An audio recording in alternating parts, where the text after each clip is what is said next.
사랑의 하나님, 오늘도 변함없이 저희들에게 은혜를 베풀어 주시고 하나님 앞에 나와 찬양하며 말씀을 나누고 기도하며 하루를 시작할 수 있도록 도와주시니 감사합니다. 하나님, 이 땅 가운데 하나님의 나라가 아름답게 펼쳐져 가게 하여 주시옵소서. 그 일을 위해서 우리를 불러주셨고 또 우리에게 힘을 주셨습니다.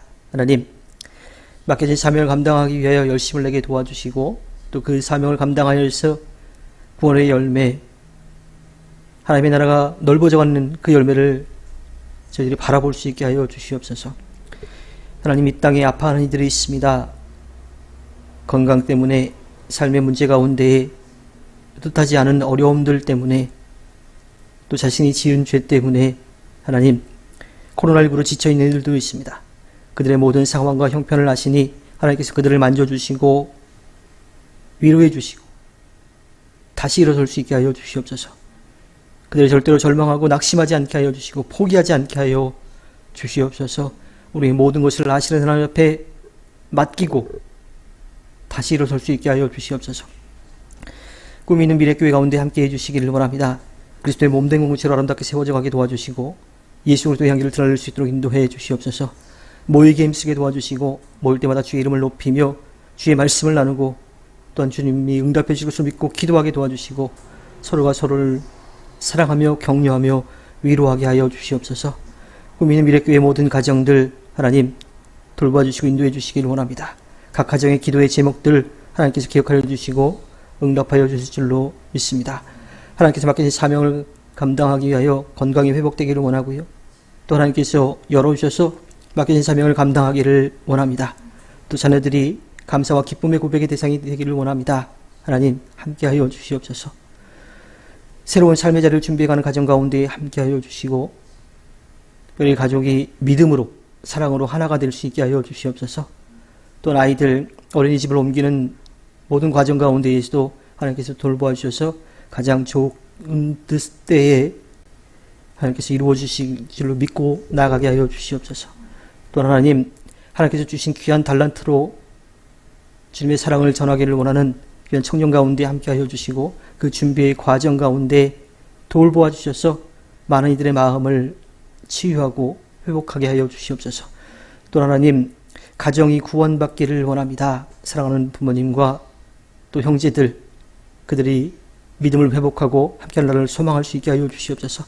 삶의 자리를 지켜가고자 하는 과정 가운데도 함께하여 주시고 그들이 하나님께서 불러주셨음을 고백하며 열심히 일하게 도와주시고 또 이런 만큼 정당한 대가도 얻게 하여 주시며 또 그 모든 것이 하나님께로부터 왔음을 고백하며 값지게 사용할 줄 아는 지혜도 허락하여 주시옵소서. 또 모든 사람들에게 선한 영향력을 끼치는 원하는 가정들 가운데에도 함께하여 주시옵소서. 또 하나님, 열심히 준비한 열매를 거두고자 하는 청년 가운데 함께하여 주시고 모든 것들 하나님께 맡기고 또 끝까지 최선을 다해 아름다운 열매를 맺어갈 수 있게 하여 주시옵소서. 꿈미래의 모든 가정들 그들 가운데 함께 알려주시고 돌보아 주실 것을 믿습니다.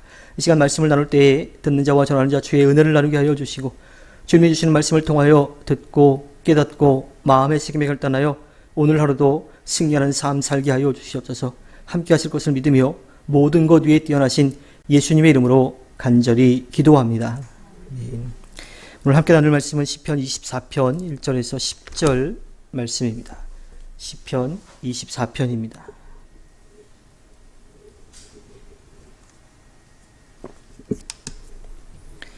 교독하겠습니다.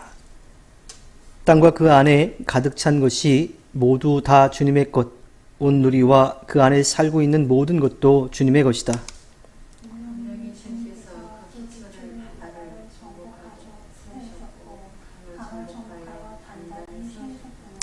누가 주님의 산에 오를 수 있으며 누가 그 거룩한 곳에 들어설 수 있느냐?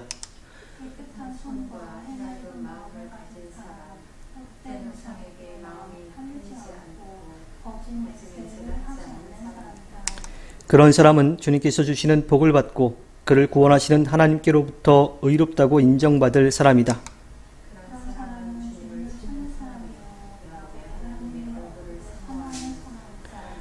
문들아 너희 머리를 들어라.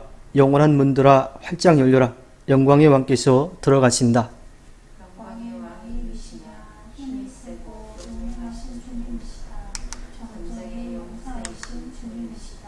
문들아 너희 머리를 들어라. 영원한 문들아 활짝 열려라. 영광의 왕께서 들어가신다.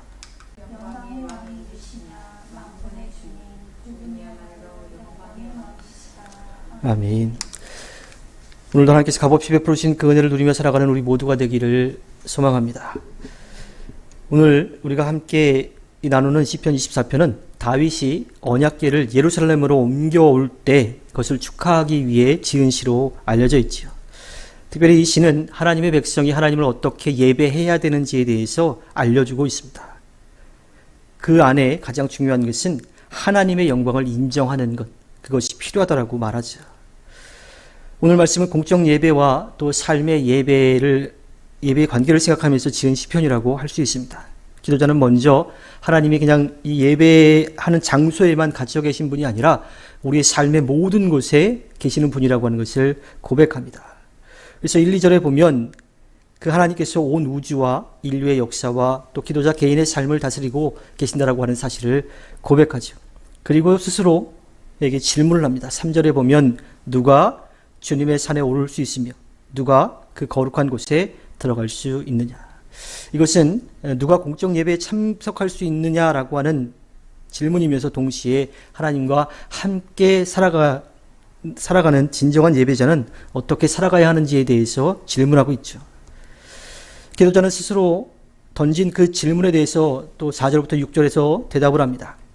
깨끗한 손과 해맑은 마음을 가진 사람, 헛된 우상에게 마음이 팔리지 않고 거짓 맹세를 하지 않는 사람이다. 그런 사람은 주님께서 주시는 복을 받고 그를 구원하시는 하나님께로부터 의롭다고 인정받을 사람이다. 그런 사람은 주님을 찾는 사람이요 야곱의 하나님의 얼굴을 사모하는 사람이다. 우리가 이 공적 예배를 통해서 고백하는 것은 하나님께서 이 세상 어디에나 다 계신다라고 하는 거예요. 즉 우리가 예배하기 위해 모여있는 이 장소 그 시간에만 역사하시는 하나님이 아니라 우리의 삶의 모든 전반에 계시다라고 하는 거예요. 그러니 그 예배자의 삶을 산다라고 하는 것은 언제나 어디서나 하나님의 자녀로 하나님을 인정하면서 살아가는 삶을 살아야 한다라고 하는 거예요. 그 무엇도 하나님의 관심에서 벗어나 있지 않고요. 또 그 어디에도 하나님의 눈을 피할 수도 없음을 알고 있습니다. 그러니 그분을 의지하여 언제나 그분의 뜻을 이루기 위해 노력하는 삶을 살게 되지요. 그렇게 살아가게 되면 시인이 고백하는 것처럼 손이 깨끗하고 마음이 맑고 우상을 멀리하고 자신의 이익을 위해서 거짓말을 하지 않는 그러한 삶을 사는 거예요. 또 그러한 삶을 살던 사람들이 정해진 시간과 정해진 장소에 모여서 하나님을 예배할 때에 하나님께서 기뻐하시죠. 그리고 그들에게 하나님께서 값없이 은혜를 베풀어 주십니다. 이런 생각을 하면서 시인은 다시 한 번 더 예루살렘 주민들을 향해서 외칩니다. 9절부터 10절인데요. 문들아 너희 머리를 들어라. 영원한 문들아 활짝 열려라. 영광의 왕께서 들어가신다. 영광의 왕이 누구시냐?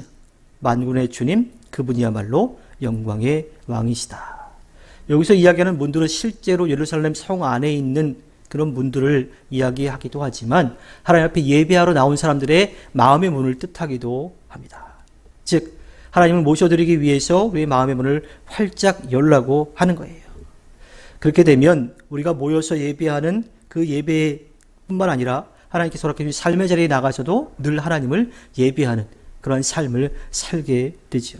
그리고 하나님께서 베풀어 주신 그 은혜도 누리며 살아갈 수 있게 됩니다. 우리는 예배 중에 마음을 다해서 하나님을 예배해야 합니다. 어떤 때는 겉으로는 아무런 일도 일어나지 않는 것처럼 그렇게 보여요. 하지만 우리가 마음을 다해서 뜻을 다해서 영과 진리로 하나님을 예배할 때에 하나님께서 우리들에게 분명하게 역사해 주십니다. 그래서 어떤 때는 그 전에 불렀던 찬양인데도 마음에 다가옴이 별로 없었는데 어느 순간에는 그 다가옴이 올 때가 있어요. 또 어떤 때는 다 알고 있는 말씀인데 그 말씀을 들을 때 그의 마음에 또 진한 감동이 올 때가 있고요. 기도할 때도 마찬가지죠. 늘 하던 기도인데 그 기도하는 가운데 마음속에 또 하나님이 그 마음을 움직이는 그런 역사도 일어날 수가 있습니다. 우리 마음대로 성령의 역사를 조절할 수는 없어요. 하지만 성령의 역사는 분명히 있으니까 우리의 마음의 문을 열고 성령의 역사가 우리 가운데 이루어지기를 기다릴 수는 있습니다. 또 그렇게 기다리면 분명하게 역사해 주시지요. 성령께서 우리에게 하나님의 현조를 드러내시는 방법은 굉장히 다양합니다. 그렇기 때문에 어느 시간에만 집중하는 그런 것이 아니라 언제나 하나님 앞에 집중하는 삶을 살아야 돼요.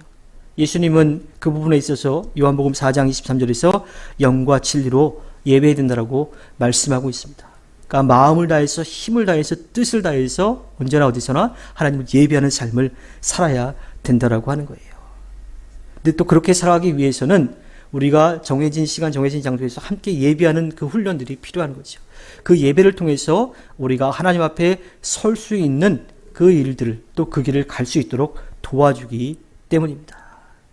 그렇게 우리가 하나님 앞에 설 때에 공적 예배 때뿐만 아니라 하나님께서 허락해 주신 저 문을 열고 나가는 그 삶의 자리 가운데에서도 하나님을 예배하는 삶을 살 수 있게 되지요. 모이기에 힘쓰는 것이 굉장히 중요합니다.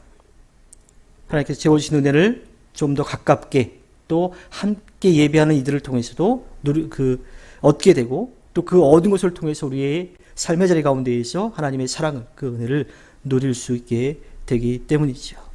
하나님께서 허락해 주신 오늘 하루를 살아갈 때에 이 세상과 우리를 만드신 하나님, 우리의 역사를 주관하신 하나님을 인정하면서 그분을 언제나 예배하여 승리하는 꿈미래 모든 분들이 되기를 주님의 이름으로 부탁드립니다.